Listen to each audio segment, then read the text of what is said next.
Ce programme est financé par les amis et partenaires du ministère de Joyce Meyer. Avez-vous déjà ressenti cela? Vous avez une tempête dans votre vie et Jésus dort? Eh bien, il dormait littéralement. Tout ce remue-ménage se passait autour de lui, mais il dormait. Savez-vous pourquoi? Parce qu'il savait déjà que quoi qu'il arrive au milieu, il finirait de l'autre côté.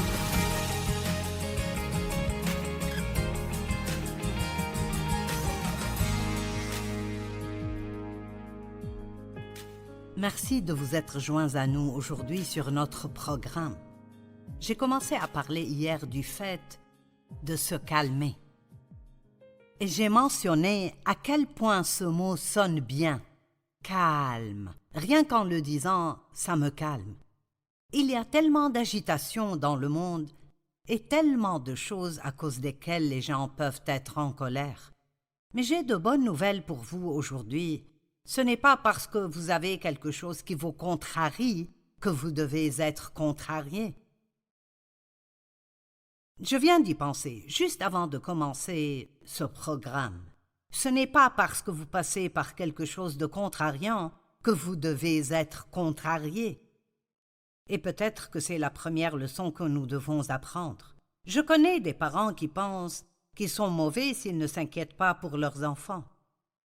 Mais ce n'est pas vrai du tout. Vous n'avez pas à vous soucier de vos enfants, c'est quelque chose que vous décidez de faire. Et nos émotions peuvent commencer à s'élever ou à s'effondrer, mais nous ne sommes pas obligés de les suivre. Jésus nous a dit qu'il nous a laissé sa paix. Mais dans la Bible amplifiée, dans Jean 14, 26 et 27, il est écrit que votre cœur ne se trouble pas et ne se laisse pas effrayer. Donc, avant que quiconque puisse avoir une paix constante et à long terme, la première chose qu'il doit apprendre, c'est qu'il doit assumer la responsabilité de cette paix et comprendre qu'il ne peut pas continuer à attendre que toutes ces circonstances dans le monde changent. C'est pour cela que Jésus a dit de vivre notre vie un jour à la fois et ne vous inquiétez donc pas du lendemain, car le lendemain prendra soin de lui-même. Nous n'avons pas beaucoup de jours qui passent sans que quelque chose ne se produise, que nous aimerions qu'il ne se produise pas. Et donc, nous devons être plus forts, faire davantage confiance à Dieu et prendre la décision de ne pas vivre dans cette zone d'irritation tout le temps. Proverbe 14, 30. Un cœur... J'aime ce verset. Un cœur et un esprit paisible et non perturbé sont la vie et la santé du corps, tandis que l'envie, la jalousie et la colère, ou le conflit et l'irritation, sont la carie des os. Donc cela nous dit que tout ce stress, cette anxiété et cette colère que nous vivons dans le monde affectent notre santé d'une manière très négative. Et effectivement, il y a plus de personnes malades aujourd'hui qu'il n'y en a jamais eu. Les gens prennent plus de médicaments qu'ils n'en ont jamais pris. Et je crois que tout le stress que nous avons dans nos vies est à cause des choix que nous faisons. Et je sais que certains d'entre vous disent « Mais je n'y peux rien ». Eh bien, prenons juste nos horaires. Si je demande combien d'entre vous ont plus à faire de ce qui est humainement possible, la plupart d'entre vous diraient « Oui, c'est moi ». Eh bien, vous pouvez changer votre emploi du temps et dire non à certaines choses. Nous n'avons pas à charger nos vies jusqu'à ne plus avoir du temps du tout pour quoi que ce soit. Proverbe 14, 30, je vais le relire. Un cœur et un esprit paisible et non perturbé sont la vie et la santé du corps, tandis que l'envie, la jalousie et la colère sont la carie des os. Donc vous pourriez dire que chaque jour où vous restez calme est comme un jour où vous avez une perfusion toute la journée de santé et de nutrition. Le fait d'attendre Dieu plutôt que d'agir émotionnellement nous donne la force de faire tout ce que nous devons faire quand Dieu nous dirige lui-même. Nous ne pouvons pas entendre Dieu quand nous sommes irrités, nous devons nous calmer. Arrêtez et sachez que je suis Dieu. Ésaïe 40, 31, nous le connaissons tous. C'est l'un de nos passages préférés. Mais il est tellement vrai. Mais ceux qui attendent le Seigneur, et que signifie ce terme? Nous en avons parlé hier. Attendre, rechercher et espérer en lui. L'attente n'est pas une chose passive, c'est quelque chose de très actif spirituellement. Vous croyez, vous faites confiance, vous vous attendez à ce que Dieu se montre à tout moment. Mais ceux qui attendent le Seigneur renouvellent leur force. Ils prennent leur envol et montent près de Dieu comme les aigles s'élèvent dans les cieux. Ils courent sans s'épuiser, ils marchent sans se fatiguer et sans s'épuiser.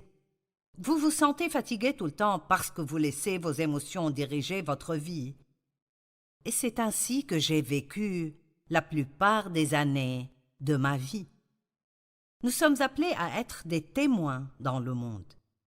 Et être un témoin est une chose différente de simplement parler de Jésus. C'est de vivre le genre de vie que Jésus vivrait ou a vécu quand il était sur terre devant les gens. C'est François d'Assise qui a dit « Prêchez en tout temps et, si nécessaire, utilisez des mots. En d'autres termes, laissez votre vie être un sermon pour les gens autour de vous. » Et je pense que l'un des meilleurs moyens d'y parvenir est de rester calme dans les situations où tout le monde est contrarié. Disons que vous entendez dire qu'il y aura beaucoup de licenciements dans votre lieu de travail. Eh bien, naturellement, les gens auront peur et ils seront inquiets. Mais nous pouvons vivre dans le surnaturel et faire confiance à Dieu parce que nous sommes entre ses mains et il peut préserver notre emploi ou il peut nous en trouver un autre qui est meilleur encore. Nous n'avons pas à avoir peur et à nous inquiéter. Au lieu de cela, nous pouvons rester calmes et faire confiance à Dieu.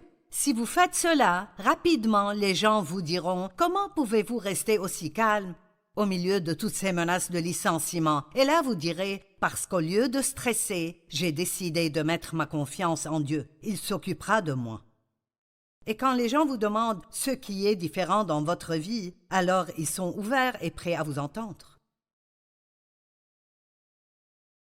2 Timothée 4, 2. Paul dit à Timothée, un jeune prédicateur, comment il doit vivre sa vie. Et il croyait qu'il vivait dans les derniers jours. Il s'attendait à ce que Christ revienne à tout moment. Il a dit, annonce et prêche la parole. Garde ton sens d'urgence. Sois prêt à tout moment, insiste en toute occasion, qu'elle soit favorable ou non. En toute circonstance, en tant que prédicateur de la parole, montre aux gens dans quel domaine leur vie est répréhensible. N'est-ce pas si beau? Vous devez montrer aux gens, pas dire aux gens. Combien de fois allez-vous dire à quelqu'un ce qu'il fait de mal et il sera content que vous le lui disiez? Pas très souvent. La plupart du temps, c'est ce qui mène aux disputes et aux conflits. Mais il dit, si vous vivez de la bonne manière, vous pourrez montrer aux gens par la façon dont vous vivez ce qui ne va pas dans leur vie. Donc, je pense que l'un des plus grands témoignages de notre foi en Dieu est de rester calme quand vraiment nos circonstances dictent que nous devrions être contrariés. Montrer aux gens une vie meilleure qui leur serait disponible en étant un exemple. Tout le monde veut une vie meilleure. Montrez-leur que vous pouvez avoir de la joie dans les moments difficiles. Montrez-leur ce que c'est que d'être généreux. Montrez-leur ce que c'est que d'être paisible, d'être patient, d'avoir de la joie, de la paix et d'être gentil. Vous n'avez pas à prêcher avec des mots nécessairement, Et je ne dis pas que c'est mauvais si la porte est ouverte pour le faire, mais nous pouvons tous prêcher un sermon en vivant notre vie de la bonne manière. Restez calme, posé et stable. Et continuez à travailler dans le royaume. Jésus est resté calme lors des tempêtes. Et en effet, son exemple a fait que les disciples ont cru d'autant plus en lui. Marc 4, 35. Ce jour-là, le soir venu, écoutez ceci, Jésus leur dit « Passons sur l'autre rive ». Maintenant, quand Jésus dit « Passons sur l'autre rive », il veut dire « Nous arriverons à l'autre côté ». Après avoir envoyé la foule, ils l'emmenèrent dans la barque où il se trouvait. Il y avait aussi d'autres barques avec lui. Un vent violent s'éleva. Une traduction appelle ce vent un ouragan. Et les vagues se jetaient sur la barque, au point qu'elle se remplissait déjà. Et lui, il dormait à l'arrière sur le coussin. Avez-vous déjà ressenti cela? Vous avez une tempête dans votre vie et Jésus dort? Eh bien, il dormait littéralement. Tout ce remue-ménage se passait autour de lui, mais il dormait. Savez-vous pourquoi? Parce qu'il savait déjà que quoi qu'il arrive au milieu, il finirait de l'autre côté. Ils le réveillèrent et lui dirent « Maître, cela ne te fait rien que nous soyons en train de mourir ?» Il se réveilla, menaça le vent et dit à la mer « Silence, tais-toi !» Maintenant, il ne pouvait déclarer la paix sur la tempête que parce qu'il avait la paix en lui. Et c'est très important que nous maintenions un calme intérieur et une paix intérieure. Si vous pensez à l'océan qui est profond, il peut y avoir une tempête terrible, forte et furieuse à la surface de l'océan. Les vagues qui frappent, le vent qui souffle. Mais au fond de cette eau, c'est aussi calme et paisible que possible. Et c'est ainsi que nos vies peuvent être. Peu importe ce qui se passe autour de nous, au fond de nous, nous pouvons rester calmes et paisibles si nous avons confiance en Dieu. Il dit à la mer « Silence, tais-toi !» Le vent tomba et il y eut un grand calme.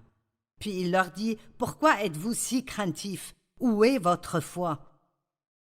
Ils furent saisis d'une grande frayeur et ils se dirent « Qui est donc cet homme? Même le vent et la mer lui obéissent. » Vous savez, la stabilité de Dave.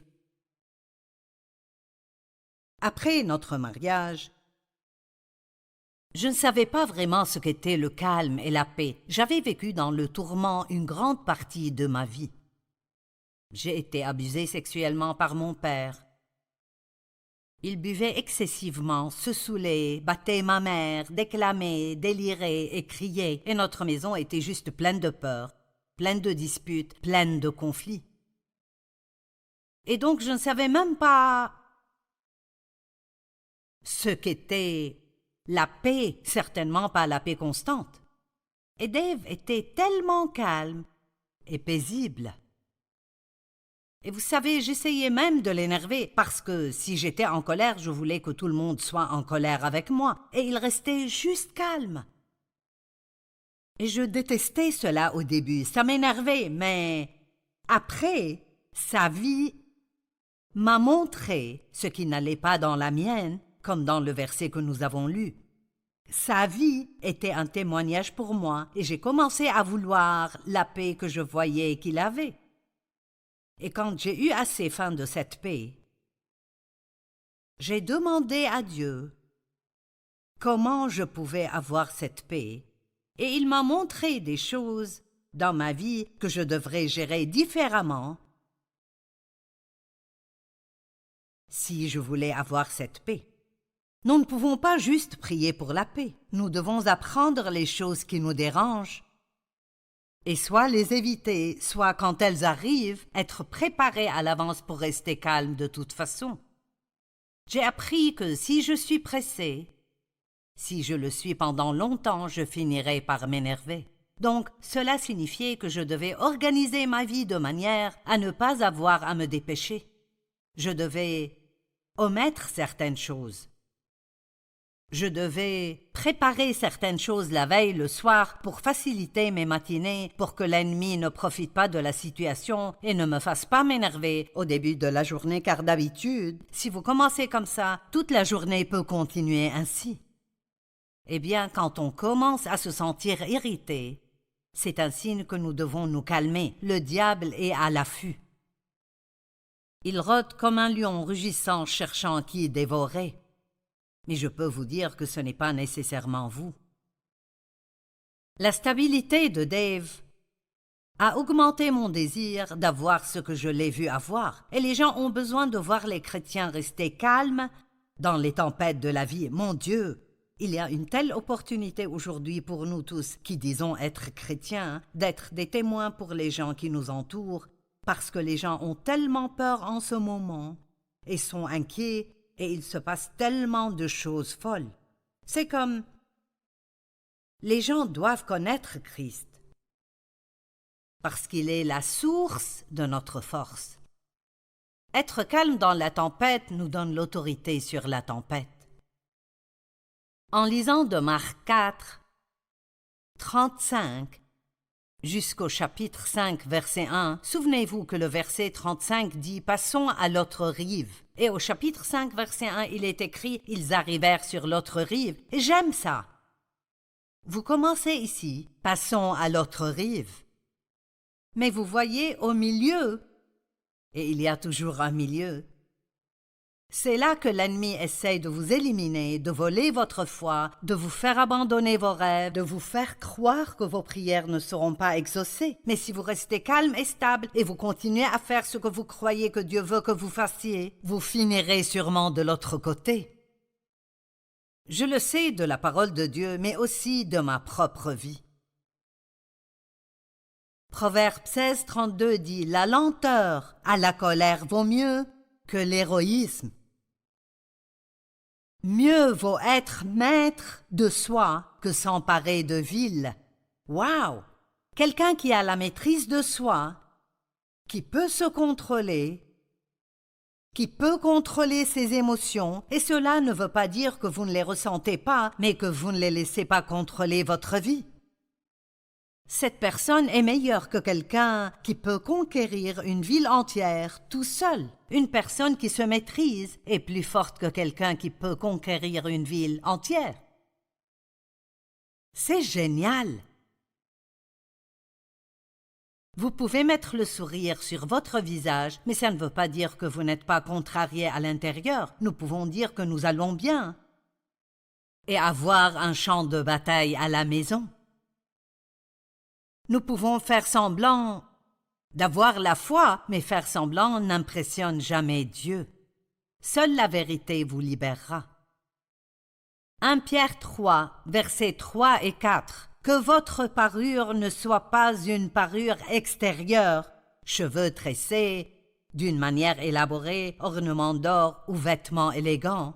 Cela ne veut pas dire que ces choses sont mauvaises ou que nous ne devrions pas faire de notre mieux, mais que cela ne soit pas la seule chose qui vous préoccupe, mais que votre parure soit plutôt celle intérieure et cachée du cœur, la pureté incorruptible et inaltérable d'un esprit doux et paisible, une atmosphère calme à l'intérieur de vous, sans agitation ni anxiété, qui est d'une grande valeur devant Dieu.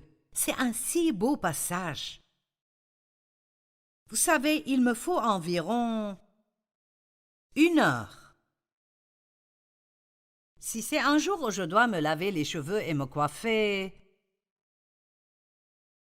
le temps que je prenne une douche, que je me maquille, que je me coiffe, que je mette mes vêtements, cela me prend environ 1 heure. Eh bien, je fais ça tous les jours pour être bien quand je sors. Eh bien, est-ce que je passe le même temps à me préparer spirituellement? Dieu merci, je le fais. En fait, je passe un peu plus que cela. Mais combien de personnes passeront cette heure à paraître beau extérieurement, mais elles ne passeront même pas 2 minutes à essayer de s'assurer que leur cœur est juste. Laissez-moi vous dire, si vous passez du temps avec Dieu au début de la journée, c'est l'investissement de temps le plus sage que vous puissiez faire. Asseyez-vous silencieusement dans sa présence. Dites-lui ce dont vous avez besoin. Passez du temps à étudier la parole.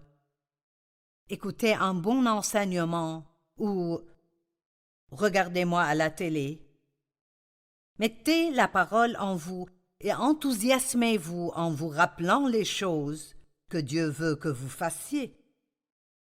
Soyez doux, soyez paisible, pas anxieux, ni inquiet, ni contrarié, pas tendu, mais détendu. Entraînez-vous à rester détendu intérieurement. Asseyez-vous et détendez-vous. Entraînez-vous à être calme car cela détruit le mal. J'aime cela. Le diable ne sait pas quoi faire de vous si vous restez calme dans les tempêtes de la vie. Maintenant, 5 portes s'ouvrent pour vous contrarier. Wow! Eh bien, la première chose, c'est quand nos plans échouent. Oh, tous les planificateurs, méfiez-vous, car les choses ne se dérouleront pas toujours comme vous les avez planifiées. Maintenant, je pense qu'avoir un plan est bien, mais nous devons toujours présenter ce plan à Dieu. Sachez que tout est entre ses mains. Et priez même peut-être quotidiennement. « Seigneur, tu sais ce que j'ai prévu aujourd'hui, je vais faire ceci et cela, mais si mes plans ne fonctionnent pas, aide-moi à rester calme et à ne pas m'énerver. » Prévoyez à l'avance de rester calme si vos plans échouent, et peut-être que cela arrivera plus souvent. Faites un plan puis offrez-le à Dieu. Proverbe 16:9 dit « Le cœur de l'homme peut méditer sa voie, mais c'est l'Éternel qui dirige ses pas. » La deuxième porte ouverte, quand les autres ne font pas ce qui est juste. Cela ne vous rend-il pas si agacé quand les gens que vous aimez, vous pouvez clairement les voir, faire des trucs stupides, prendre de mauvaises décisions, et vous savez que ça causera des problèmes dans leur vie, et ils n'écoutent pas?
Eh bien, nous devons apprendre que chacun a le droit de faire ses propres choix lorsqu'il atteint un certain âge, et que parfois la seule façon pour les gens d'apprendre et de faire et d'obtenir les résultats de ce qu'ils ont fait.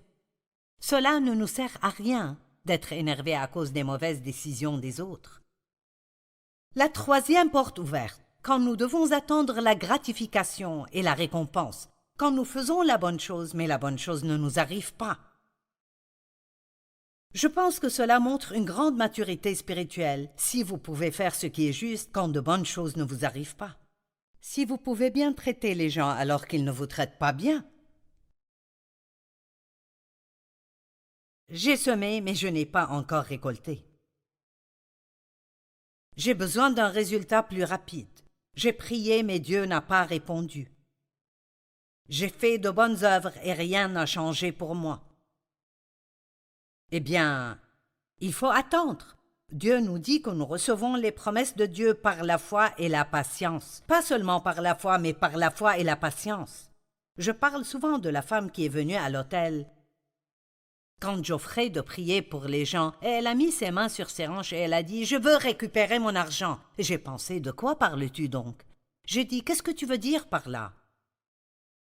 Elle a dit « Je t'ai écouté et j'ai fait ce que tu as dit de faire pendant 2 semaines et j'ai donné des offrandes et rien n'a changé dans ma vie. » Eh bien, j'ai fait tout ce que je pouvais pour ne pas rire, et ce n'était pas parce que sa situation était drôle, mais j'ai pensé, voilà quelqu'un qui n'a aucune expérience avec Dieu, qui pense qu'elle peut avoir une vie pleine de fautes et faire une bonne chose et tout réparer du jour au lendemain. Donnons au moins à Dieu le même temps que nous donnons au diable pour gâcher nos vies. Donnons à Dieu au moins autant de temps pour les réparer. Oui, Dieu pourrait réparer surnaturellement tous les problèmes que nous avons, mais ce n'est pas ce qui arrivera. Il nous guide à travers les choses et nous enseigne des choses et il nous délivre, mais il le fait petit à petit. Et puis la 5e porte, c'est quand on est fatigué et en mauvaise santé. Eh bien, si l'ennemi veut m'attaquer à un moment, je dois faire très attention si je suis super fatigué. Écoutez-moi, devenez-vous grincheux et irritable lorsque vous êtes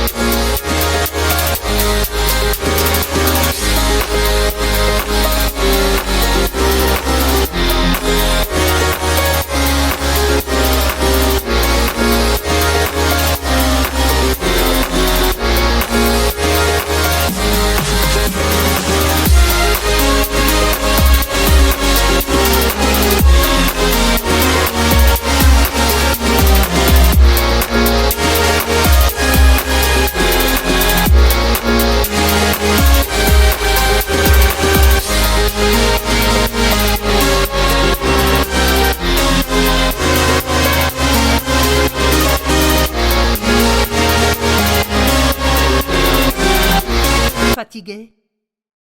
Pourquoi pensons-nous que nous pouvons maltraiter les gens parce que nous ne nous sentons pas bien? Parfois, c'est juste notre façon de voir les choses.